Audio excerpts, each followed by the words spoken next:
Hello मेरे प्यारे बच्चों। आज मैं आप लोगों को पढ़ाने जा रहा हूँ पैसिव वॉइस।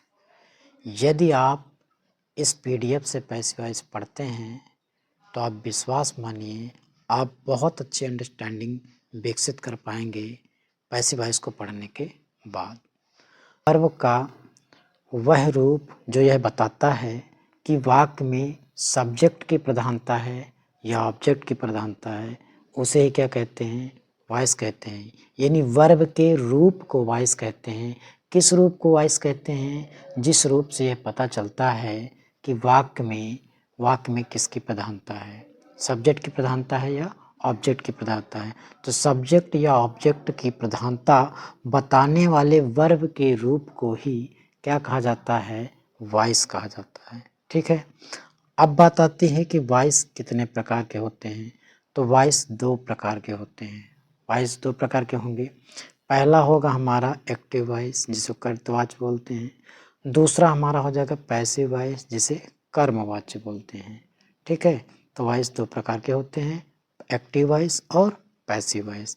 अब और आगे बढ़ते हैं। हम यहाँ पे जानेंगे आखिरकार एक्टिव वॉइस किसे कहते हैं। तो देखना है एक्टिव वॉइस जब वाक्य में सब्जेक्ट कोई कार्य करता है अर्थात सब्जेक्ट की प्रधानता होती है तो उसे एक्टिव वॉइस कहते हैं। बात आपको समझ में आ गई होगी। जब वाक्य में सब्जेक्ट कोई कार्य करता है अर्थात सब्जेक्ट की प्रधानता होती है तो उसे एक्टिव वॉइस कहते हैं। एग्जाम्पल से देखते हैं। यू हेल्प योर रिलेटिव्स, यहाँ पे सब्जेक्ट यू की प्रधानता है। हिज फादर टीचेज मी, यहाँ सब्जेक्ट हिज फादर की प्रधानता है। तो जब सब्जेक्ट की प्रधानता होती है तो उसे एक्टिव वॉइस कहते हैं। और आगे देखते हैं और समझते हैं। यहाँ पे बताया जा रहा है कि पैसिव वॉइस क्या है। जब वाक्य में सब्जेक्ट कोई कार्य ना करे बल्कि उस पर कार्य का असर हो अर्थात ऑब्जेक्ट की प्रधानता हो तो उसे पैसिव वॉइस कहते हैं। मतलब क्या है? मतलब कहा जा रहा है जब वाक्य में सब्जेक्ट कोई कार्य ना करे बल्कि उस पर कार्य का असर हो अर्थात ऑब्जेक्ट की क्या हो? प्रधानता हो तो उसे पैसिव वॉइस कहते हैं। जैसा हमने एक्टिव वॉइस में देखा कि वहाँ पे सब्जेक्ट की प्रधानता थी तो एक्टिव वॉइस में सब्जेक्ट की प्रधानता थी, जबकि पैसिव वॉइस में क्या होता है? पैसिव वॉइस में हम ऑब्जेक्ट की प्रधानता होती है। देखें एग्जाम्पल देखते हैं। Your relatives are help by you, यहाँ पे जो ऑब्जेक्ट है योर रिलेटिव्स, ठीक।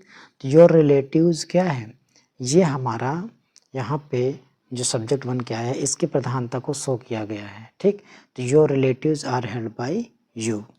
यहाँ पे देखेंगे I am taught by his father, यहाँ पे आई की बात की जा रही है और उसको टॉट किया जाता है बाय हिज फादर, ठीक है। तो हम देखते हैं कि वॉइस किसे कहते हैं ये हमने जान लिया। वॉइस कितने प्रकार के होते हैं? तो दो प्रकार के ये भी हमने जान लिया। एक्टिव वॉइस क्या होता है? जिसमें सब्जेक्ट की प्रधानता होती है, सीधी सी बात है, वो एक्टिव वॉइस होता है। और जिसमें ऑब्जेक्ट की प्रधानता होती है उसे पैसिव वॉइस कहते हैं। बस सिंपल सी। अब आगे बढ़ते हैं और देखते हैं, समझेंगे यहाँ पे। अब हम यहाँ पे क्या देखेंगे? Active voice into passive voice. अब यहाँ पे क्या पढ़ेंगे? हम एक्टिव वॉइस को पैसिव वॉइस में बदलना सीखेंगे इस सेक्शन में। तो देखते हैं कैसे। सबसे पहले यहाँ पे लिखा हुआ है क्या? केवल 8 टेंस, ठीक। केवल 8 टेंस का पैसिव वॉइस बनता है, केवल 8 टेंस का पैसिव वॉइस बनता है। क्यों? क्योंकि टेंस कितने होते हैं? 12 होते हैं कुल मिलाकर के। टोटल कितने होते हैं? 12 होते हैं। तो जो टोटल 12 होते हैं यानी 12 टेंस होते हैं, उन 12 टेंस में से जो 8 होते हैं उनका क्या बनता है? उनका जो है पैसिव बनता है। तो 12 में से 8 टेंस का क्या होता है? पैसिव वॉइस बनता है। यानी 12 में से कितने? 8 टेंस का पैसिव वॉइस बनता है। अब वो कौन कौन से टेंस हैं जिनके पैसिव बनते हैं वो हमने यहाँ पे लिख रखे हैं। देखेंगे यहाँ पे कौन कौन से वो टेंस हैं।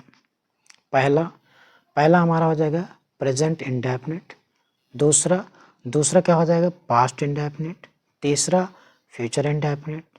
फिर इसके बाद चौथा क्या होगा? Present continuous. फिर अगला क्या है?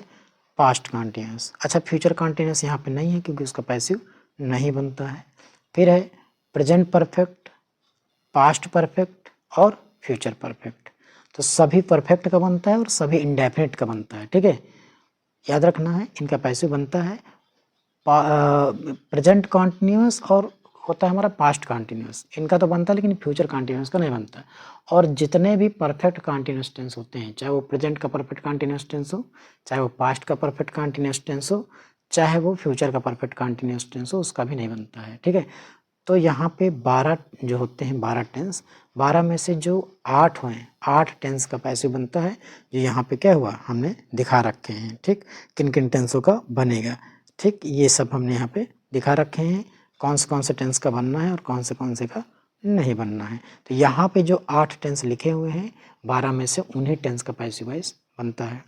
अब और आगे बात करते हैं और समझते हैं क्या लिखा हुआ है। देखें, एक्टिव वॉइस के सब्जेक्ट को, यहाँ पे एक्टिव वॉइस के सब्जेक्ट को पैसिव वॉइस में ऑब्जेक्ट बना देते हैं और ऑब्जेक्ट को सब्जेक्ट बना देते हैं। बहुत सिंपल सी बात है, सब्जेक्ट को ऑब्जेक्ट और ऑब्जेक्ट को सब्जेक्ट बना देते हैं। अगली बात क्या है, हमेशा जो है पैसिव वॉइस में वर्ब की थर्ड फॉर्म का प्रयोग करते हैं। मतलब कहा जा रहा है कि वर्ब की थर्ड फॉर्म मतलब पास्ट पार्टिसिपल, जो पास्ट पार्टिसिपल होती है वो पैसिव वॉइस में प्रयोग की जाती है। तो ये याद रखना है आप लोगों को कि पूरे पैसिव वॉइस में वर्ब की थर्ड फॉर्म मतलब पास्ट पार्टिसिपल का प्रयोग करते हैं। आगे चलते हैं और सीखते हैं। यहाँ पे देखना है मेरे बच्चों, यहाँ पे क्या है, सब्जेक्ट को ऑब्जेक्ट में जो है बदलने पर, सब्जेक्ट को ऑब्जेक्ट में बदलेंगे तो क्या होगा। देखो, सब्जेक्ट का कॉलम है और ये ऑब्जेक्ट का कॉलम है। माना हमारे पास क्या हो जाएगा, आई होगा तो किस में आ जाएगा, ऑब्जेक्ट बनेगा जब तो बाई मी हो जाएगा। इसी प्रकार जब वी होगा तो बाई अस लिखा जाएगा, यू होगा तो बाई यू लिखा जाएगा, और ही होगा तो बाई हिम हो जाएगा, और सी हो जाएगा अगर तो क्या हो जाएगा, बाई हार हो जाएगा। ऐसे ही अगर हम बात करें, क्या अगर हमारे पास इट आ जाए तो बाई इट हो जाएगा, अगर दे हो जाएगा तो बाई देम हो जाएगा। नाउन यदि आता है और उसका ऑब्जेक्ट बनाएंगे तो फिर क्या हो जाएगा, पैसिव वॉइस में बाई नाउन करके लिखेंगे। उसी प्रकार कभी कभी क्या होगा, WH वर्ड जो है सब्जेक्ट के रूप में आएगा, लेकिन हम पैसिव वॉइस में ले जाएंगे तो क्या हो जाएगा, बाई प्लस WH वर्ड हो जाएगा। WH वर्ड क्या होता है तो समझना है, जिनमें WH जैसे क्वेश्चन वर्ड, ये अगर ये सब्जेक्ट के रूप में आते हैं क्वेश्चन वर्ड तो हम करते क्या हैं, उसको बाई जो है WH वर्ड कर देते हैं। आगे और समझेंगे तो समझ में आ जाएगी बातें।